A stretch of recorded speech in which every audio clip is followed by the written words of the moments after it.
सबसे पहले मां शारदे को नमन, विद्यालय परिवार का धन्यवाद कि इन्होंने मुझे बोलने का मौका दिया।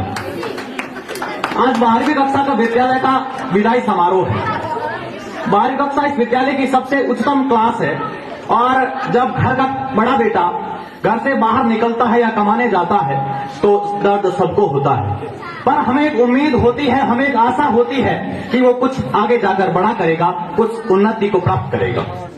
सबसे पहले मैं 12वीं कक्षा के समस्त विद्यार्थियों को मेरी तरफ से बहुत बहुत शुभकामनाएं देता हूं कि आपके पीछे की 11 क्लास के लिए आप आदर्श स्थापित करेंगे और आप अपने परिणाम और अपने सफलता की परचम को लहराएंगे।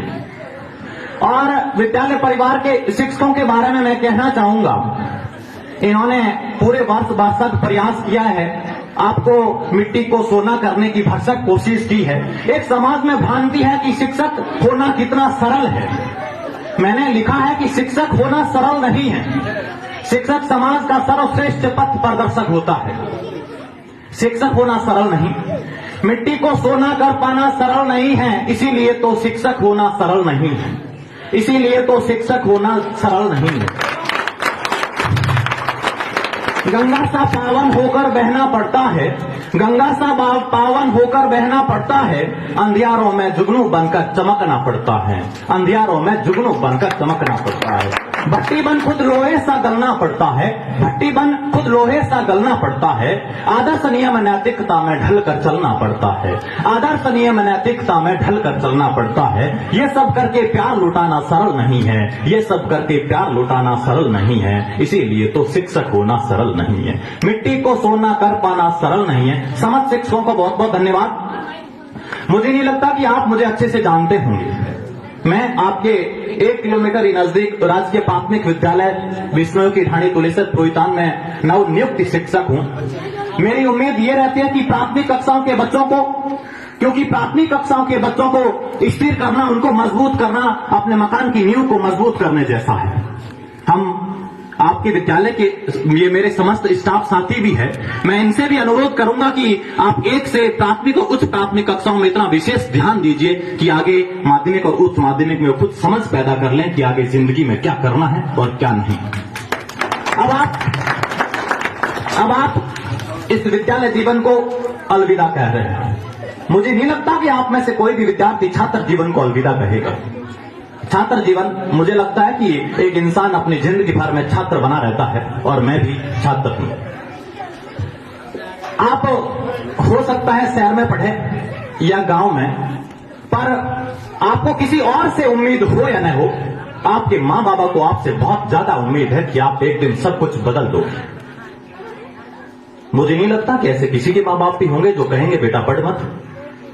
और एक अधिकांश बच्चों के मन में यह सवाल रहता है कि पढ़ाई में मन नहीं लगता, पढ़ने बैठते हैं तो नींद आती है, और ये सब मतलब मुझे लगता है कि ये ऐसा नहीं होता। जब आपके अंदर पढ़ने की दृढ़ शक्ति नहीं है तो ऐसा होना संभव है। जब आपको ऐसा लगे कि पढ़ने का मन नहीं कर रहा, तो आप मन में एक बार याद करना उन चेहरों को जिन्हें तुम पर यकीन है। याद करना अपने मां के चेहरों को जिन पर पड़ी हुई झुर्रियां तुम्हारी सफलता का इंतजार कर रही है। याद करना अपने पापा के झुके हुए कंधों को जो मजबूती के साथ तुम्हारी सफलता का इंतजार कर रहे हैं। तुम याद करना अपने परिवार को, याद करना आर्थिक स्थितियों को। मिडिल क्लास लोगों को कभी मोटिवेशन की आवश्यकता नहीं पड़ती। मिडिल क्लास लोगों को कभी मोटिवेशन की आवश्यकता, उनको प्रेरणा की आवश्यकता होती ही नहीं, क्योंकि उनकी आर्थिक स्थिति उन्हें हर टाइम नोटिस करती रहती है, हर टाइम मोटिवेट करती रहती है। जब कोई लड़का गांव से शहर या शहर से किसी बड़े शहर की ओर निकलता है तो मां बैग बांधती है। याद रखना, जब मां बैग बांधती है तो मां उस बैग के साथ उम्मीदें भी बांधती है। मां जब बैग बांधती है तो उम्मीदें भी बांधती है, और पिता के जब बांधते हैं, आशीर्वाद देते हैं, तो उनकी चिंता के साथ में होती है चिंतन। याद रखना, कभी जिंदगी में मौका मिले तो चिंता मत करना, किसी भी चीज की चिंता मत करना। चिंतन करना, सकारात्मक चिंतन करना, ताकि तुम कुछ अच्छा सोच सको। आगे आपको ऐसा लगता है कि 12वीं के बाद जिंदगी सुकून में हो जाएगी, 12वीं के बाद ऐसे खेलेंगे कूदेंगे, ये करेंगे वो करेंगे। इस प्रतियोगी दौर में तनिक भी लापरवाही आपकी जिंदगी का बेहद नुकसान कर सकती है। तो याद रखना, जब आप इस स्कूल के बाहर जाओ तो एक संकल्प लेकर निकलना है कि मुझे कुछ बड़ा करके दिखाना है, बड़ा सोचना है, बड़ा बनना है। जैसा सोचोगे वैसा ही बन जाओगे। कर्म भूमि की इस दुनिया में श्रम सभी को करना है। कर्म भूमि की इस दुनिया में श्रम सभी को करना है। भगवान सिर्फ लकीरें देता, रंग हमें ही भरना है। भगवान सिर्फ लकीरें देता, रंग हमें ही भरना है। Student life is a golden period of life. विद्यार्थी समय जीवन का सबसे सुनहरा समय है। आपको लगता है कि स्कूल में आपको इतनी आजादी नहीं मिल पाती। आपके मन में एक सूर्यकांत त्रिपाठी निराला साहब की पंक्ति चलती है कि हम पंछी उन्मुक्त गगन के पिंजर बंद ना रह पाएंगे, कनक तेलियों से टकराकर पुलकित पंख टूट जाएंगे। आपको लगता है हमें आजादी चाहिए, जब स्कूल से बाहर निकलेंगे हमें आजादी मिलेगी। आप ये सोचना, इस आजादी का सदुपयोग करना। आप कॉलेज में जाओगे या किसी उच्च शिक्षा के लिए जहां कहीं भी जाओ, याद रखना कि आपके घर पर कुछ लोग उम्मीद लिए बैठे हैं।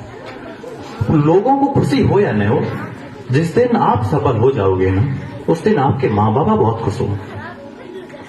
तो तुम्हें किसी और के लिए पढ़ना पड़े या न पड़े, लेकिन अपने माँ बाबा के लिए जरूर पढ़ना। और दूसरी बात, असफलता से कभी निराश नहीं होना है। अगर आप असफल हो रहे हो, इसका मतलब आप सही रास्ते पे चल रहे हो। अगर आपके रास्ते में कांटे नहीं है, इसका मतलब सोचना पड़ेगा, वापस सोचना पड़ेगा क्या हम सही है या गलत। मैं मेरा व्यक्तिगत अनुभव बता देता हूं। मैंने 2016 में 12वीं की, उसके बाद मैं सिविल सेवा की तैयारी के लिए जयपुर निकल गया। मुझे यही उम्मीद थी कि मुझे कुछ बड़ा करके दिखाना है। और मैं आपसे भी उम्मीद करूंगा कि ये आपके गांव का स्कूल है, आप भी इस स्कूल में आना। स्कूल के दीवार के बाहर लिखा होगा कि ये आपके आदर्श शोध है। याद रखना, ऐसे बहुत सारे एग्जाम्पल हुए हैं। 12th fail Manoj Sharma IPS बन गया। अविनाश सारण हिंदी मीडियम का टॉपर बनता है। रवि श्याम 4 अटेम्प्ट में हिंदी मीडियम की 18वीं रैंक लेके आता है। उनसे हमें सीखना चाहिए। मेरा ये बता देता हूं, मैंने 2 बार आरएस मेंस का अटेम्प्ट दिए हैं, 1 बार यूपीएससी मेंस का अटेम्प्ट दिया है, पर मैंने हार नहीं मानी। हार नहीं मानूंगा, हार नहीं ठानूंगा। तो कुल मिला के बात यह है कि आपको पढ़ना पड़ेगा। पढ़ाई के अलावा आपके पास कोई विकल्प नहीं होना चाहिए। अंतिम सत्य इस युग की पढ़ाई है। और इस एक बार पुणे लाइन 1 से 12 तक के सभी छात्र याद रखेंगे, इस दौर में तनिक भी लापरवाही आपकी जिंदगी का बेहद नुकसान कर सकती है। तो एक लाइन लास्ट में मैं कहना चाहूंगा, जिन वृक्ष आपको जिंदगी में अब 12वीं का आगे संघर्ष आएगा, आपके जीवन में अब संघर्ष आएगा। और जिन वृक्षों ने जमी की तपन झेली है, जिन वृक्षों की जड़ों ने जमी की तपन झेली है, उसी की शाखाएं आज आसमां तक फैली है। तो आप अगर संघर्ष करोगे, तपन झेलोगे, मेहनत करोगे, तो आपके पास आसमान तक पहुंचने का मौका रहेगा। बहुत बहुत धन्यवाद। और मेरी तरफ से 12वीं के और समस्त विद्यालय परिवार को बहुत बहुत शुभकामनाएं। आगे बढ़ते रहिए, ख्वाब गढ़ते रहिए।